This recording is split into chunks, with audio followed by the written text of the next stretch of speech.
What's happening, Saints fans? Hope y'all are having a wonderful weekend. Coming up in today's program, Mel Kiper, he put out his first-round mock draft, and we're going to see who he had the New Orleans Saints selecting. And then on top of that, on the back end of this video, we're going to dive into a subscriber mailbag, where I'm answering questions from our subscribers in our live chat during our weekly live show. So if you want to be a part of it in the future, hit the sub button. We go live every single Wednesday afternoon. But if you want a shout out on the next video, on a future video, you just got to hit your boy up. Pick any of the 3 platforms, your favorite one: Instagram, Twitter, or TikTok. X, however you want to call it. Pick your 3, one of your 3. I don't care. Hit me up, DM me proof that you are subscribed to the channel. Take a screenshot of, the channel with the sub button, gray or whatever. Take a screen recording of you hitting the sub button. I don't care. I just want you to prove that you are subscribed, and I'm going to give every single one of you a shout out who does that. So let's dive in to the Mel Kiper mock draft. By the way, if you want to get to my social media accounts, I'll also have them linked in the comments and description of this video to make it easy for you. So here are how the top 8 picks shooketh? They shooketh. How they shooketh out. Cam Ward, Travis Hunter, Shedeur Sanders is your top 3. Abdul Carter, a player that I am in love with, but I know the Saints will not land. He goes number 4. I also love Mason Graham, Ted McMillan, Michael Williams, and Jalen Walker also are names that have, been I'm not going to say linked to the Saints, but have been very popular among fans. And I do think with those players, especially Ted McMillan, it's going to be tough for him to get it's going to be tough for him to fall to number 9 because there's a lot of teams before the Saints that could use another wide receiver. And so right now, for the New Orleans Saints, Mel Kiper, he has them selecting a very important player. But I have to tell you right now, before who that is, the Saints have to nail this pick. Like, I don't care if you trade it back. I don't care if you trade up. You just have to nail this. You got to stop missing on the top 50 picks. I mean, shoot, man. When was the last time we had a top 3-round draft pick? When was the last time we hit on all first 3 draft picks? We haven't. It's been a while. Probably been, since 2017? I just think that the New Orleans Saints, they need to go with the player that's going to make an impact. And best player available isn't a bad strategy. But Mel Kiper, he had them going with Will Johnson, the cornerback out of Michigan, at number 9 overall. And I think that is a good pick. For the record, I really, really like this pick. And I think that Mel Kiper did a good job of explaining it. And he pretty much takes all the reasonings that I have and pretty much just shares them in his own words. Will Johnson, who reads the quarterback incredibly well and has the quickness to finish plays with takeaways, could be the Marshawn Lattimore replacement in New Orleans. Johnson had 9 interceptions over his career at Michigan.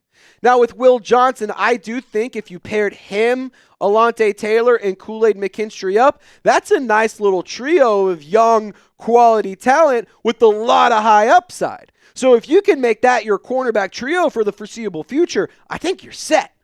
But I also really like that Will Johnson, he's really good when it comes to being a tackler. That's something that the Saints, it feels like, have struggled with in the past. And on top of that, he's really good in both man and zone. It's not one or the other. So you can, in my perfect world, you have Alontae Taylor in the slot, you got Will Johnson, Kool-Aid McKinstry as your 3 corners. That's a nice little situation to have. I think that the Saints should address the cornerback position. I think that if you go the Will Johnson route, it's more than likely because you didn't sign Paulson and Debo back. But I think that you can avoid bringing back Paulson and Debo if you go into the draft with the plan of going cornerback. I don't hate the idea of bringing back Paulson and Debo. If you do go with Paulson and Debo, then obviously draft a different player, like an edge rusher, an alignment, or a pass catcher, or Ashton Jeanty. I don't really care. Just not a cornerback. I don't think you need to double dip in that regard that early if you're bringing back Paulson and Debo. What I will also say is Mel Kiper went on to add that, the cap space was a mess, and they got a hit on these early draft picks, yada yada yada. He kind of said that the Saints were $70 million over the cap. It's not true. They're $52 million over the cap right now, but that's neither here nor there, Mel. I want you to know, or I want you to tell me what you think. Do you like Mel Kiper's pick of Will Johnson? Just give me a yes or a no in the comment section. Share your thoughts down below. I want to hear what you guys have to say because I think it's an important conversation. I really want you to share your thoughts. I'm going to be interacting with a lot of you, so get down in the comments section. And also, guys, feel free to subscribe to the channel. Friendly reminder, I personally would love to go with Will Johnson as a draft pick. I think if you had to go with it, he is the best cornerback in all of college football outside of maybe Travis Hunter. So I'm okay with that. Like, I think that's a good pick at number 9 overall. I would have hated going Ashton Jeanty there as well. But, at the end of the day, I think that the Saints, maybe you trade back and you stack up extra picks late in the first round or early in the second. Maybe you go and trade up and try and go get Abdul Carter or Ted McMillan. Maybe you just make a pick at number 9 and it's a guy like Will Johnson. I think any of those are all good options. Might be a cop-out, but hey, the Saints just have needs. So just go and address them. And really quick, if you want to address a need that's in your wardrobe, you got to check out Public Rec, the most comfortable clothes I've ever worn. And I know you guys have seen me wear this shirt in the last couple of videos. It's about time I give it some love and talk about Public Rec. Wearing comfortable clothes is the key to success, fellas. So why settle for stiff, restricting fabric when you have something that can look sharp and feels as comfy as your favorite sweats? Wait, you don't? Oh, that's right. It's because you haven't hit up Public Rec. This year, make the switch over to Public Rec, where comfort rules. And for a limited time, our listeners can get 20% off your entire order with code CHAT20 at publicrec.com. That's 20% off when you use promo code CHAT20 at publicrec.com. Public Rec isn't just about pants. It's about making sure you stay comfortable no matter what your day throws at you. They have so many great styles that are perfect for just hanging around the house, drinking beers on the course, or even when you need to impress a pretty little lady on a date night, or maybe you got a boss that's a bit of a hard ass at the office and he wants you to look good. Public Rec has you covered. Not only do they have the most comfortable pants ever made, they also have a huge selection of high-quality, everyday premium styles. And you can revamp your entire wardrobe with their perfect-fitting polos, shorts, and hoodies. Make your New Year's resolution a comfortable one. No more pants that pinch, tug, or annoy. For a limited time, you can get 20% off at Public Rec by using code CHAT20 at checkout. Guys, look, get this shirt. It's comfortable. It's got the hood. It feels good. I mean, it's cold as hell out here in Dallas. I know it's cold as hell in New Orleans, and this shirt has got me feeling nicey. So get yourself one just like it at Public Rec. The link is in the comments. It's in the description of this video. And whenever you go purchase your items, let them know that we sent you. Let them know Trizzy Trays from Chat Sports, Saints Now by Chat Sports specifically. Let them know that we sent you. Use code CHAT20 at checkout for 20% off your entire order. Find your perfect fit and never compromise on comfort ever again. Shout out to Public Rec, where comfort rules. All right, let's talk about Klint Kubiak, because Quinn Courtney, she sent in a super chat. Mailbag, let's do it. Klint Kubiak never had any healthy weapons to run his offense. So, yeah, that is fairly true. When this all kind of went to shit in week 3, like 7 or 8 plays in, when Eric McCoy got hurt, that's when shit really started hitting the fan. But then you lose Chris Olave, and then you lose Rasheed Shaheed, and then you lose Bub Means, and then you lose Jamal Williams for a certain point of time, then Kendre Miller for a certain point of time, then you lose some other players for another point of time. So it's just one of those things. I agree with you. Klint Kubiak never really had great weapons to run his offense with, but it's just how the cookie crumbled, unfortunately. I want any head coach that would fire Derek Carr. This one coming in from Brandon. Well, I hate to break it to you, Kimo Sabi. Derek Carr, recently there's an article from Catherine Terrell on ESPN saying that he feels comfortable and he's confident in his future moving forward. So I think he thinks he's going to be back. We'll have to see what happens. I genuinely think he's going to be back next year. Derek C. We'll call him Derek, but not Carr. Saints was close to beating the Eagles in Washington. Are we actually that bad? I mean, healthily. When you're healthy, no. And even when you had Spencer Rattler come in the second half, still managed to make something happen. Like, I think the Saints are not as far off as people are saying they are. Like, I think they actually have some quality young talent, and I think they have some players and some dudes around the board. The whole thing with this year is injuries. If you're healthy, I mean, who knows what happens with this team? They were the best team in the National Football League when they were fully healthy. Then you lost Paulson Adebo. Like, Tyrann Mathieu had some stuff going on here and there. I mean, like, it was just kind of a mess. It was just a mess this year. Injuries really derailed what could have been a very special season, especially one that ends in New Orleans. So, sucks to see it. Harry, what's up, Harrison? Draft a quarterback in the later rounds. Look, I'll go Will Johnson or Jackson Dart in the 6th. I'm not doing anything sooner. The Saints don't have a 5th-round pick right now. I'm not taking him in the 4th. Jackson Dart's there with one of your 6th-round picks, sure. You got a 7th-round comp pick for Isaac Yiadom. Will Johnson's there and you haven't taken a quarterback, sure, why not? I'm not interested in – I'm not like – it's not a massive, though, like, oh, my God, we got to go do it. Like, sure, whatever, I guess. Braden, why are we talking about drafting a receiver when we have Olave, Shaheed, MVS, Bub Means, and Pettis? Also, we should find a way to get rid of DC4. Or should we? So why are we talking about drafting a receiver? Well, because all of these guys at one point in time were not on the field.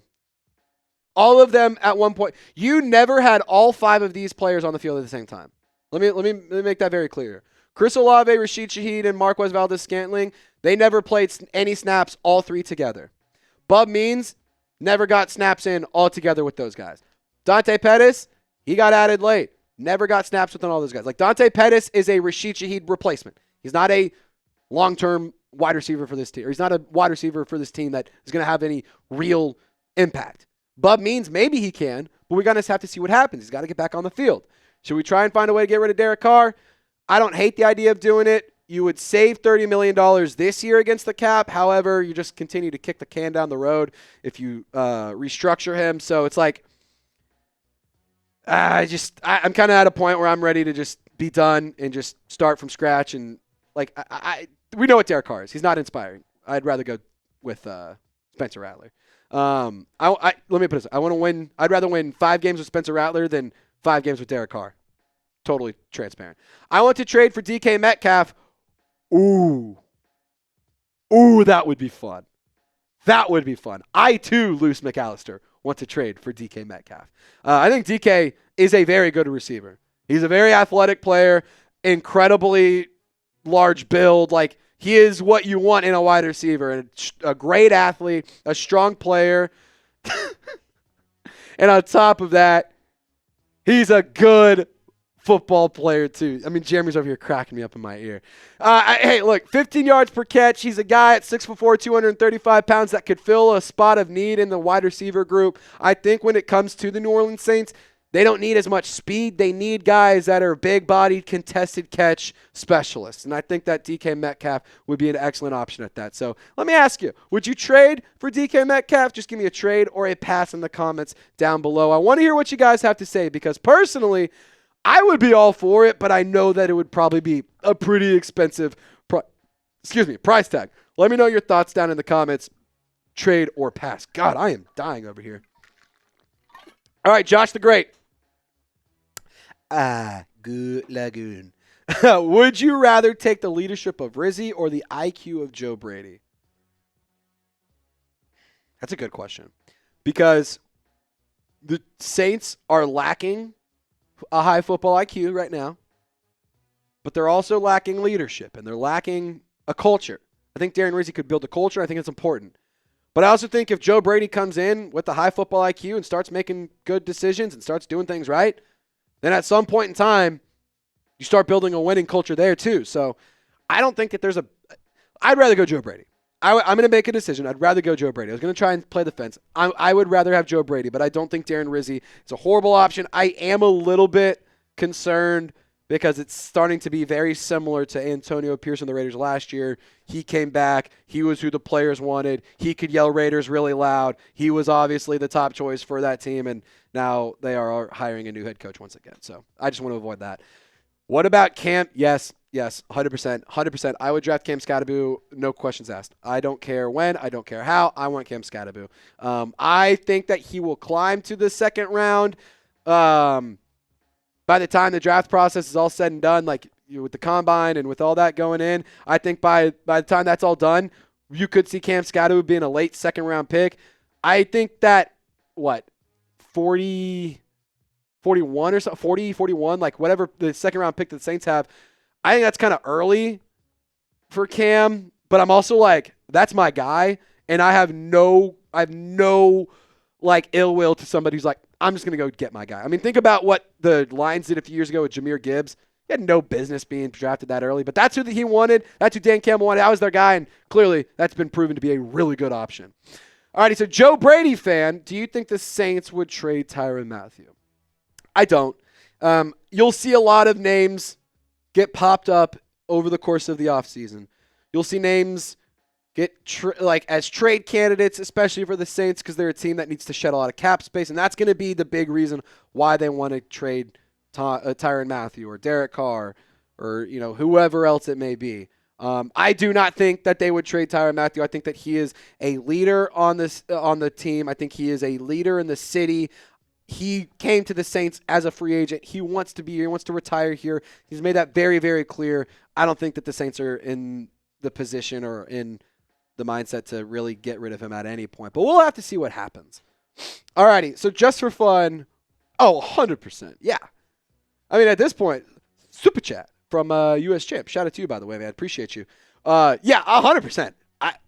Dude, in 5 years from now, if Jimmy Graham hasn't officially retired, yes. Like, he's the greatest tight end of all time in Saints franchise history. Not of all time, but he's the greatest tight end in Saints history. Like, of course, I'm all in on that. That'd be a lot of fun. So, yeah, I would sign Jimmy Graham. That'd be fun. And plus, I think that they could use a red zone threat like Jimmy Graham. That'd be fun. Jerry G, thank God every day I'm not a Falcons fan. Hey, thank God. Thank you, Mama, for not making me a Falcons fan. Thank you, Dad, for marrying not a Falcons fan. I appreciate you guys. And Saints fans, I appreciate you for watching. Jerry G, I know you're a real one, so I know that you're one of these 40,413 members of our Golden Gang. So if you want to join the Golden Gang, hit the sub button. Also, remember, we're giving away shout-outs to people who prove that they're subscribed. So if you want to get a shout-out, this is a prime opportunity to do so.